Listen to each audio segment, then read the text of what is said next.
Aloha. JY from Styx calling. Aloha, brother. It's Dave Lawrence from K-Poy answering. How's it going, man? It's good. How are you? Good. How's the connection? Connection sounds fine. You sound crystal clear. Everything all right on your end? Oh, yeah. I'm on my cell phone. We love that kind of talk. Make sure. It sounds great. It'll work very good for the purposes of the thing here. I'll be running this next week. Okay. On Thursday. And I really do appreciate you taking a few minutes. And at the end, you'll cut a couple IDs. Do you have some liners they sent you? I've got the script that you emailed to Terry, and I'll just read. You're an animal. I love that kind of talk. Third-grade reading skills will come into play here. I'm sure that they will. And you can ad-lib and have fun with those. Okay, good. And I'm just going to put a short intro on it, and here we go. All right.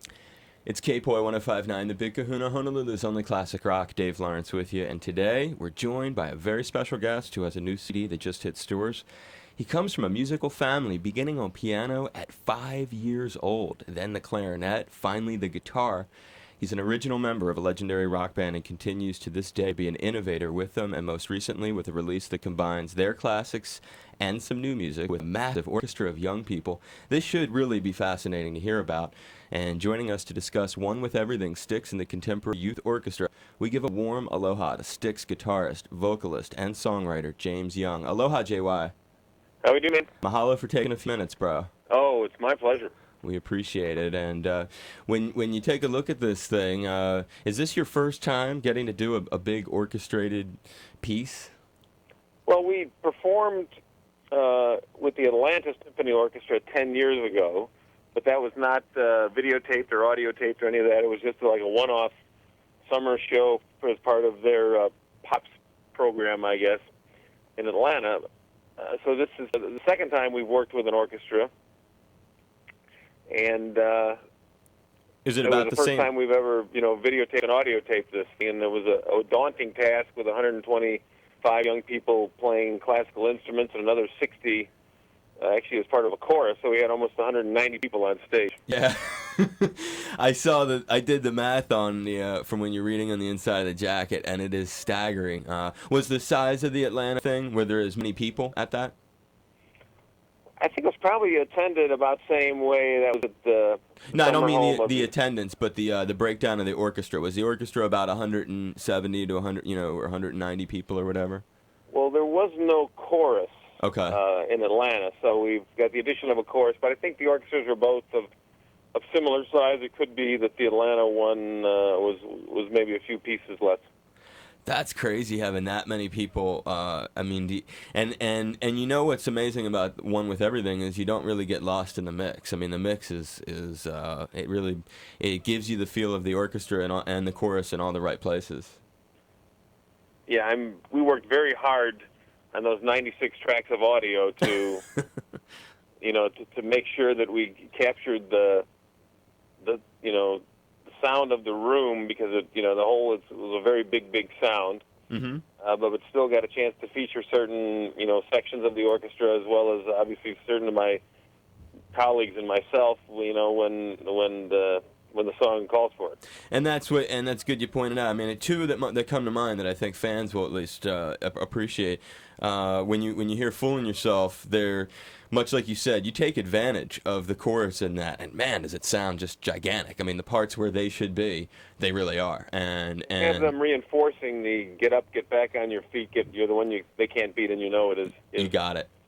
And along with the orchestration, it just. The song was an uplifting song to begin with, but it's even.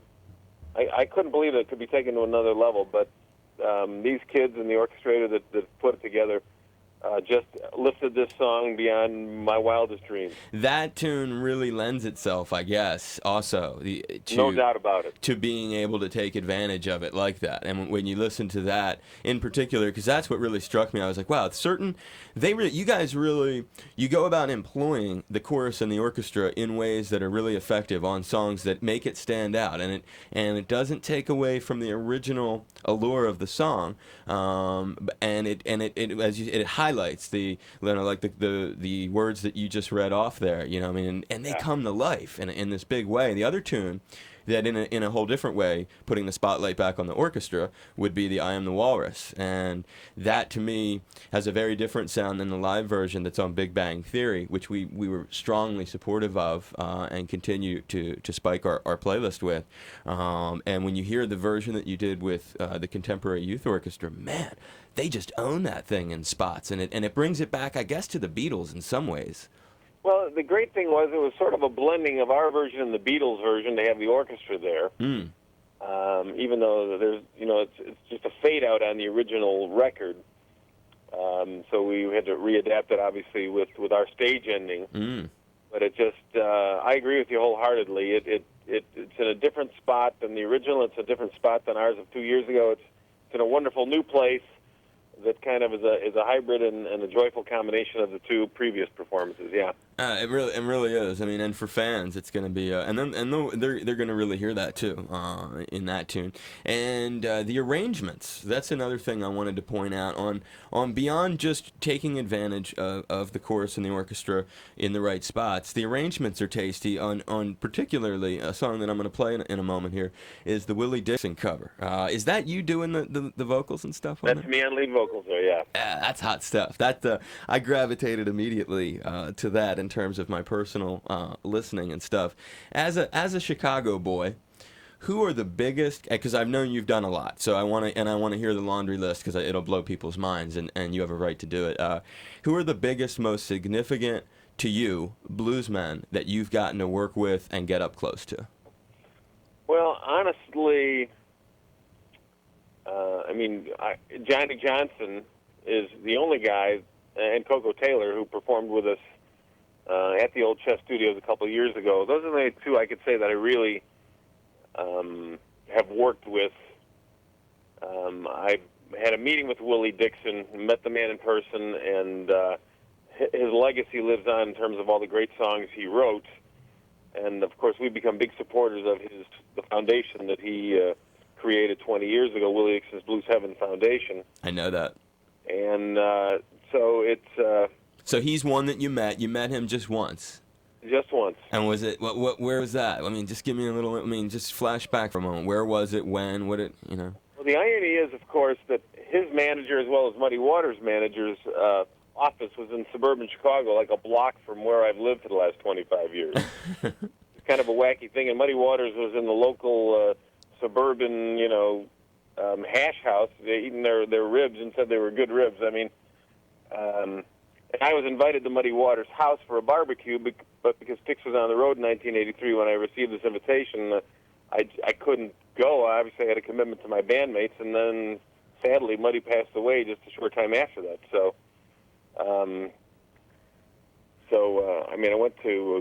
went to high school with Jimmy Reed's son, but I've never met Jimmy Reed. So I've sort of admired these blues guys from afar, and it was only like starting 2 years ago that I realized there's this incredible legacy that me, who was heavily influenced by the blues, sort of has been ignoring, and shame on me. And I just decided I had to single-handedly begin to champion this cause. And Bo Diddley is another one of my idols that I've had lengthy conversations with his manager, and I know that there'll be a connection there at some point, but I just...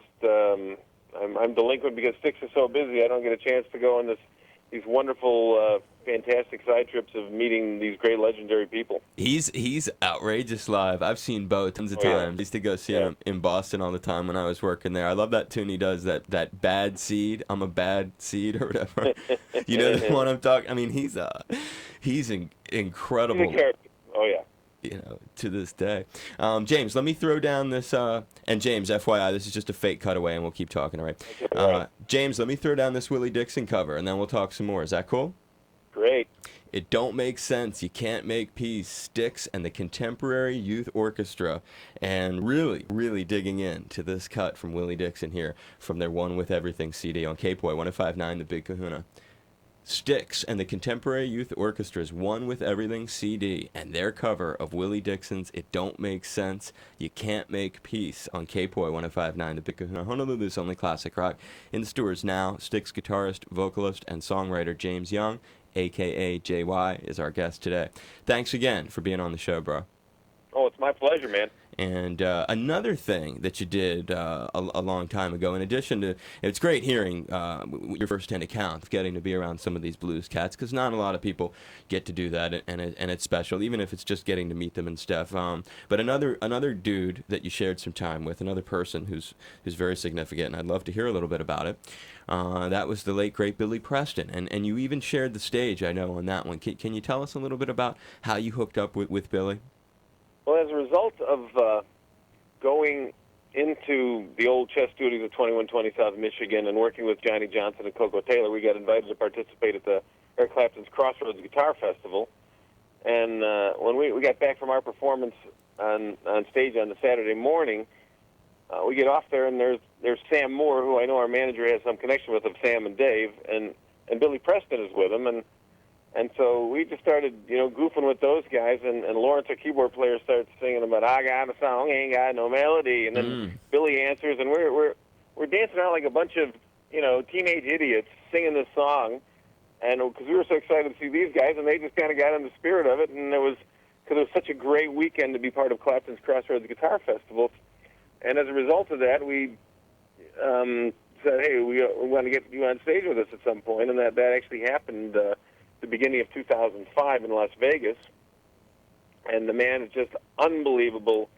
I know he was on dialysis for the last number of years of his life, and he really was not in good shape, but got up out of his wheelchair, and you would have never known there was anything wrong with him when he was on stage with us, and there's still photos of it. There is a board tape of it, and he sounds amazing.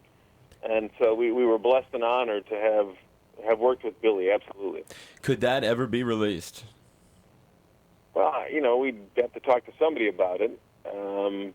But what's on the tape exactly? How many tunes did he sit in with? I'm trying to remember, because he actually he did "Will It Go Around in Circles." I think we did "Get Back." You did "Will It Go Around in Circles" with him, though? A full, all-out version of that tune? Oh, yeah. Oh, man.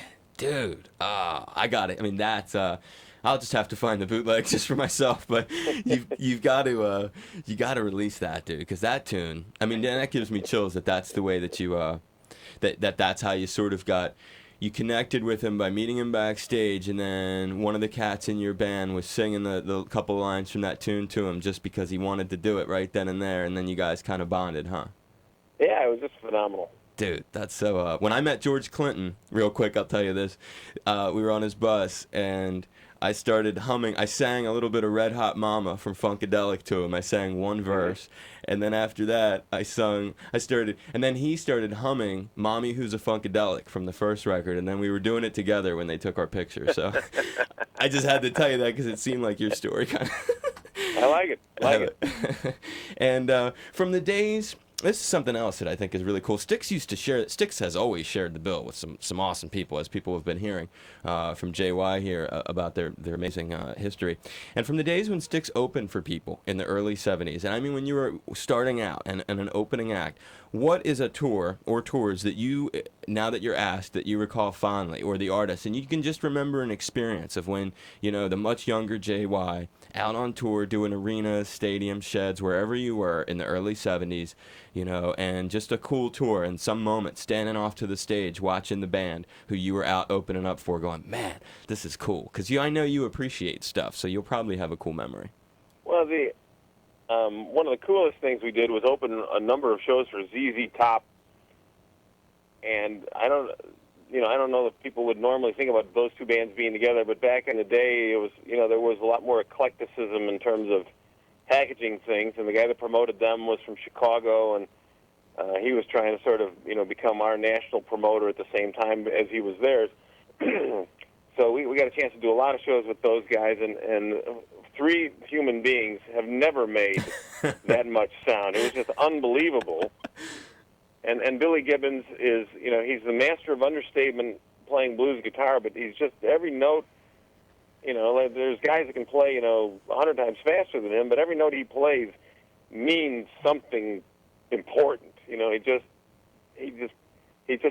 guitar is so expressive and soulful. It has its own voice in a way. So that was amazing. And we started out, actually, Kiss was supposed to open a show for us, which actually got rained out, and then 6 months later, they'd exploded wildly about a couple of years before we did. So we wound up opening a bunch of shows for them. Wow. Which was fun, watching them go from 0 to 100 miles an hour with flames shooting up in the air and all this other crazy stuff that they do. So that was fun. And what was the strangest double bill? When you mentioned the eclecticism, which definitely was the case back then, is there any pairing that you remember as being just outrageously odd, beyond the ZZ? I mean, even more strange. Like kind of how when Mahavishnu Orchestra and Aerosmith were booked together for a short time. Just anything that crazy? Well, we had one show where we opened for Seals and Croft. That's what I'm talking about. Career. That's what I'm talking about. And they had told us not to play loud, not to rock it up, and we went ahead and did it anyway, but they got very mad about that. We opened for David Bowie, Spiders from Mars tour with Mick Ronson, where they were in the outer space garb and everything like that. Wow. At a half a house in Kansas City. I think it might have been 1973, and it was just, we were there. I mean, I don't know that that's such a weird bill, but it was kind of, it really truly marks the history of Styx in relation to another band. Dude, so. It's super cool. Are you kidding me? Opening up for Bowie on that tour? Stop that. That's sick. What, I mean, and that was on a whole tour or just one gig? Or just one gig. Man, dude, that's what I'm talking about. That's crazy. That's good stuff right there. I would love to see that. Styx opened for Frank Zappa. Did you really? Yeah. Did you spend time with Brother Frank? No, and he sort of, his crew anyway, I don't know if it had anything to do with him, but treated us very poorly in terms of allowing us to use certain, portions of the PA and what have you. Really? Yeah, they just kind of, But not the Kiss crew, huh? Kiss took okay care of you? Kiss took okay care of us, absolutely. Good for you. That's a cool. Oh yeah, that's nice. Gene's a great guy. Paul's a great guy. Ace and Peter. I mean, they're all, as I said, we saw them from their humble beginnings to their great glory, and everything that came after. And everything that came after. And what's your? I know that you came out here as we wrap this up, and you've I've got a hardcore listener, Rick the Mystery Faxer, and now he mails me stuff. But I was moved here from Boston several years ago, and he sort of sends me all kinds of historic rock stuff, and there are many Styx things that have been included in the packages that he sent me. One of them, I guess, that sticks out in my mind is you did the Crater here, correct? We did, I think it was the last one, or near the last one in 1977. Styx and Journey, before Steve Perry was in Journey. Man. Any memories that stick out that are, was that fun? Did you have a good time? Oh, I had a great time. I mean, the Crater, I'd never been to Hawaii before, and there was, all these bikini-clad crazy women just rocking out right down there in front of the stage, and I think I may have to move here. How many times have you been back? Well, actually, I wound up buying a couple of condos on Maui over the period of the next couple of years after that, and up through about '84, we would come probably twice a year, and but then sort of moved to California for 3 years, and then we stopped going to Hawaii, and I haven't been back since 1986. So, well, I'd love you to keep us in mind for a visit, and know that. Yeah, we're anxious to come over and perform, and we're just trying to wait for the right circumstance. Certainly, and that's important. When you do a show, you don't want to come here until you have the right circumstance, the right package, venue, all that stuff, because we want the show to be a success. And we don't, we want the show to be one that is well received and packed with people. And we just had the Stones cancel, so people are gun shy right now. Needless to say. Yeah, it's a big bummer. I'm sure as a music fan you could appreciate, and you commiserate with us on our lack of getting the Stones.